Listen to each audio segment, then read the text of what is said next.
10.2 Example 8. Before I dive into Example 8, I want to talk about how to find displacement and distance traveled when you're given a vector.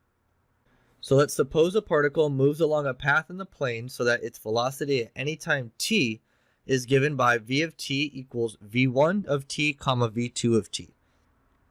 So that's just its x and y components, where v1 and v2 are integrable functions of t. If we have that, then the displacement from t equals a to t equals b is given by the vector the integral of v1 and the integral of v2, both from a to b. Then what you do is you add this vector to the position at t equals a to get the position at t equals b. Very similar to when we found distance traveled in one dimension. The distance traveled from t equals a to t equals b is given by the integral of the magnitude of d of t.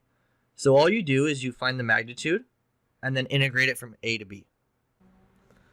Alright, moving on to example 8. We have a particle moves in the plane with the velocity vector v of t is equal to t minus 3 pi cosine pi t and 2t minus pi sine pi t.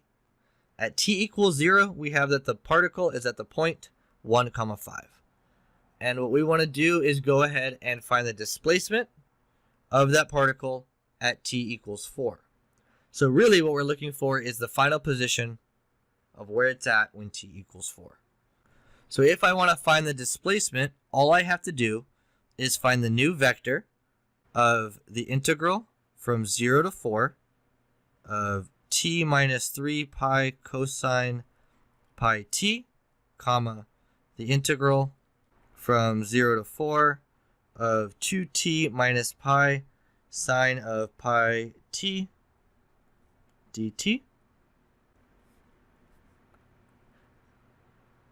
And so at this point, we just put those in our calculator, and we end up getting the vector 8, 16.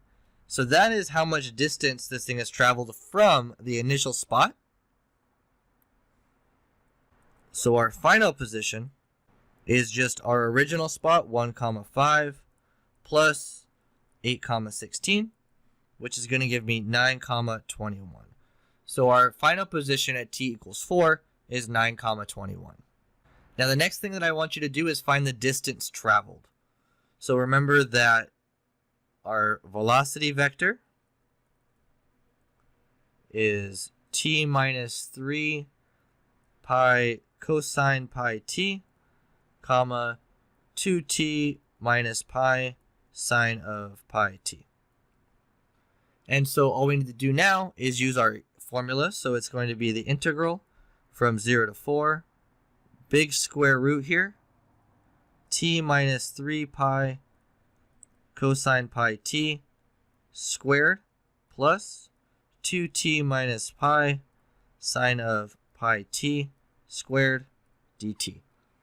Go ahead and plug that in your calculator and you get a nice 33.532. And that's it. Finding distance traveled is pretty easy. They're mostly calculator problems.